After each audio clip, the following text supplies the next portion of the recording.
I want to welcome everyone. My name is Joe. This is going to be Learning with Joe. I'm kind of an amateur woodworker and tinkerer, so I'm going to bring everybody along on my adventures and maybe we can learn something together here.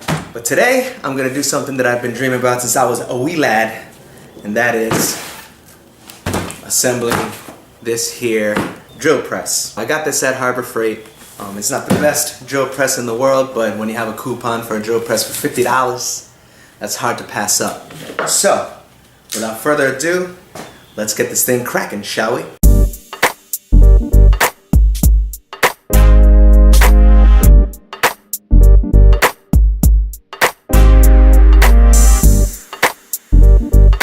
Now, we've got us a lot of pieces here. So what are we gonna do? I'll tell you what we're gonna do. Your drill press is gonna come with these instructions. I recommend you read them for your safety and to learn how to assemble it appropriately. So let's do that, shall we? First, we're gonna take this base. We're gonna take the column. We're gonna line the holes of the column on the base. Now it comes with this hardware. And we're gonna use the bolts, spring washers, and washers on each of these holes in the base. These holes are threaded and tapped, so we're just gonna go ahead and put them on. First, we use the bolt. We've got the spring washer, and we've got the washer. We assemble it like so, and I remove my gloves because it's kind of annoying. The assembly is, you get the bolt, put the spring washer and the washer in there, like so. Alright, so then you're going to slip it into one of these holes. Do a finger tighten first and see, get it started. And then cinch her down. Why rush things? Okay, I want to start assembling each one of these before tightening it all down. Now that we've got all three bolts on, let's go ahead and tighten her down, shall we? Let's get her just nice and snug in there, and then we'll really crank down on her once we get all three of them and snug in there. This one's starting to fight me here, so let's move on to the next one. Alright, so my sockets are too thick to go in there, looks like. I guess, you know, you gotta get it nice and centered away there. It's not a good mechanism for getting it nice and centered, but assembly ain't that hard. I want to make you watch this entire thing. Just kidding, I'm going to fast forward this. There's a layer of oil on this, all this here, so if you don't like that, wear some gloves or something, but I'll just hit my hands with some Gojo later. Or Goho, I don't know how it's pronounced, I don't know. It's pretty sturdy on there. It's all screwed in. As you can see, it all comes out down here.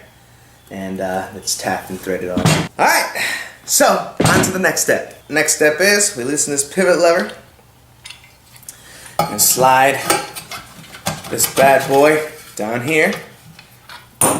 Then we throw the lever out of the way. Then we tighten up the lever. Choose a height, doesn't really matter at this point. There we go. For right now, we're not really caring how it lands on here. On to the next step. The next step is to attach the headstock. There's two set screws here. They're 4mm hex wrench here. So we will go ahead and loosen these with the Allen wrench. We gotta make sure that they clear the inside of this channel.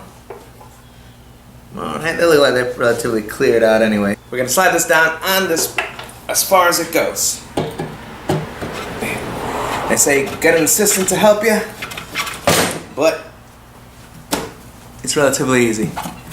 And boom, just like that, we got the headstock attached. Let's go ahead and tighten these Allen screws here.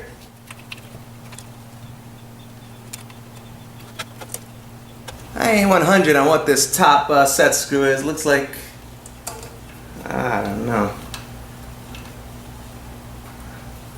Curious if it's just gonna fall through. And it fell through. Let's try it again, shall we? There's that set screw. Let's put it back. Make sure it goes all the way through this time.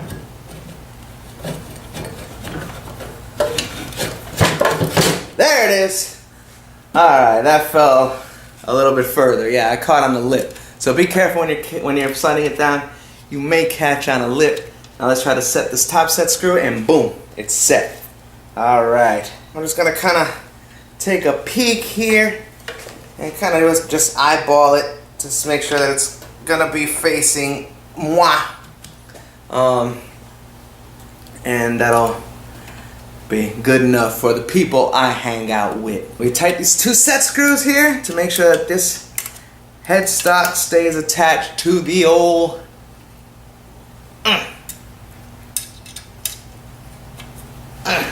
base.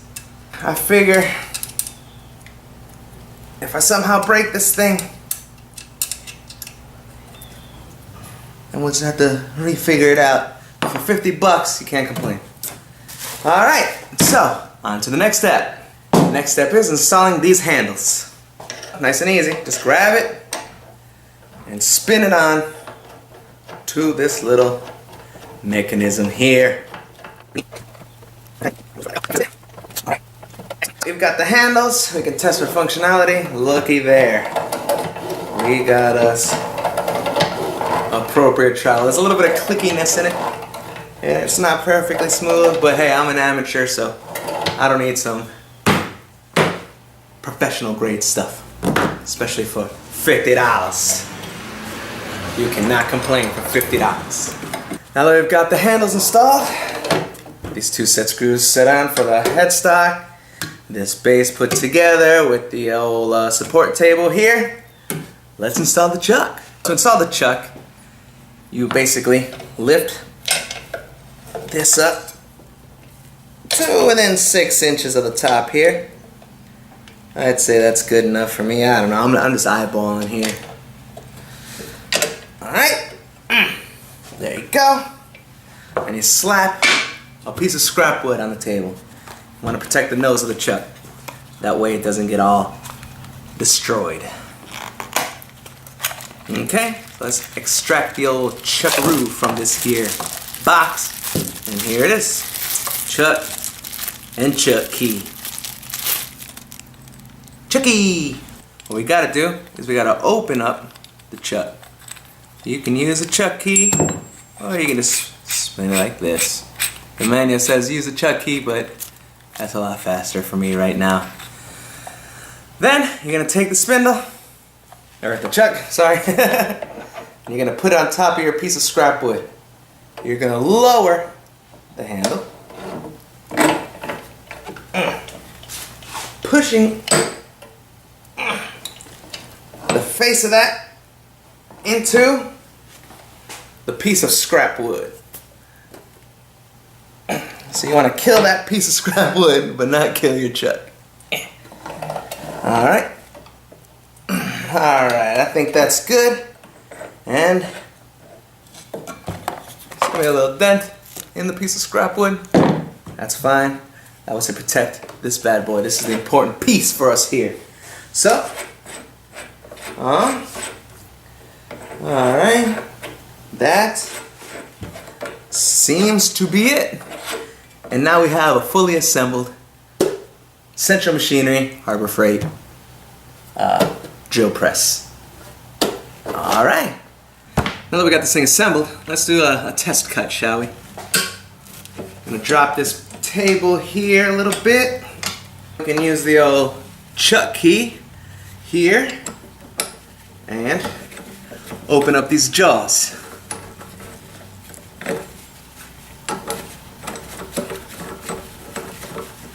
I wonder if it'll be fast if I just do it by hand. Look at that. Then I got a little 1/4 inch drill bit here, I believe. I forget what I grabbed. No, not a 1/4 inch. Some tiny. Who cares? Who cares? I'm just drilling test holes. Who cares? All right. And I'm going the wrong way on the chuck. Bear with me. Like I said, this is learning with Joe. We got her in there, nice and finger tight. So let's cinch her down real nice with the old chuck key here. Alright, let's see what we got. Okay, I'm gonna raise the table up a bit here. You want to make sure that the hole in the table is going to be aligned with the drill bit so that you don't go ahead and jack up your bit. So keep that in mind. I'm going to put the little test piece I'm going to work on right here. Yeah, that seems like a good spot to cinch it down. So let me go ahead and do that. Test to make sure that I'm not going to jack my bit up. It's a little bit too close for my own comfort to the edge. So I'm going to realign it. And there she goes. Beautiful. So I've got air plugged into the power strip in my bench here. Let's also get the light free. I've got the light here. There's a red switch on the side that'll turn on that light. That way you can work. That's an incandescent bulb. Maybe you can find a replacement bright LED bulb or something somewhere. Either way, got my little throwaway chunk of wood here. To turn her on, you flip this puppy up and she's spinning. Now there's a little bit of a rattle or something, I guess. I don't know. I just have to see how it works. I have to see how it works.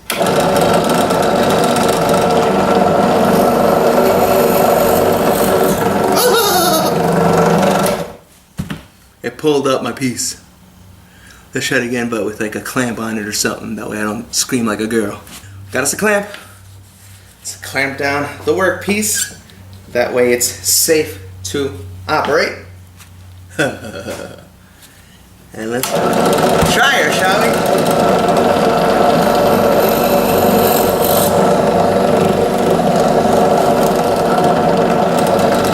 Oh yeah.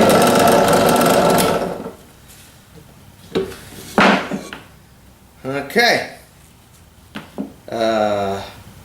I'll vacuum this up in a minute. Alright. So, this is just your standard run-of-the-mill plywood. Don't do this, kids. Standard run-of-the-mill plywood. This first one is the first hole I drilled.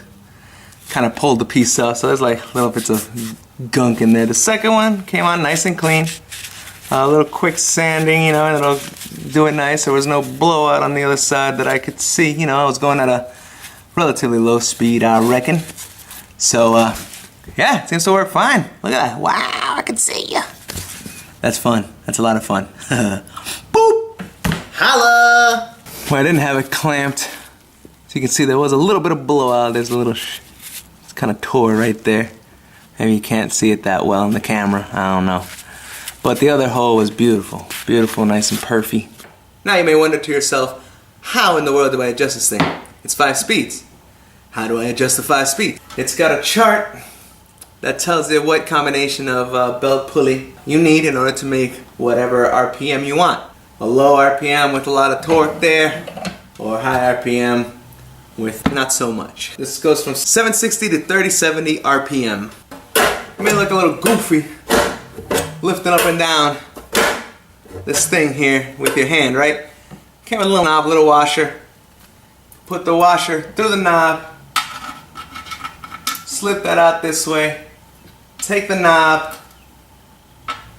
twist it onto this little hole yonder,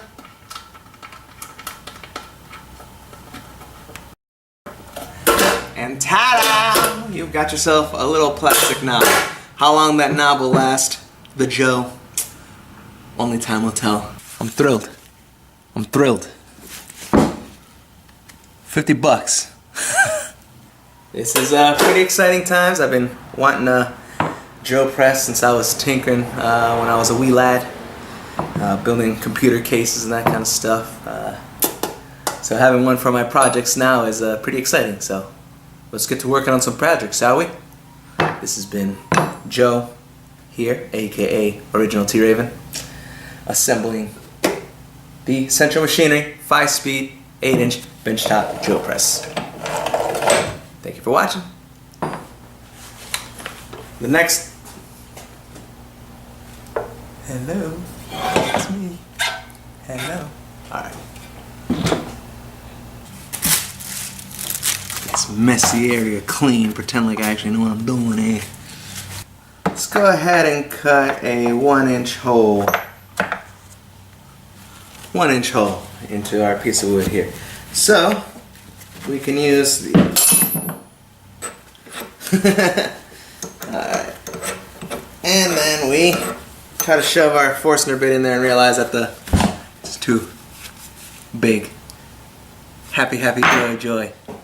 Happy, happy, joy, joy. Boop! Well, there's my drill right there. I don't know why I didn't see it. I was rocking right around. I'm needing a clamp. Need a flipping clamp for the birds you see. I'm needing a clamp. Free to face a clamp that's ahead of me. On board, I'm the clampton. So climb aboard. That's too much of a clamp. Oh my God, and I clamp. Help me find some clamps. Clamp, I'm so disorganized.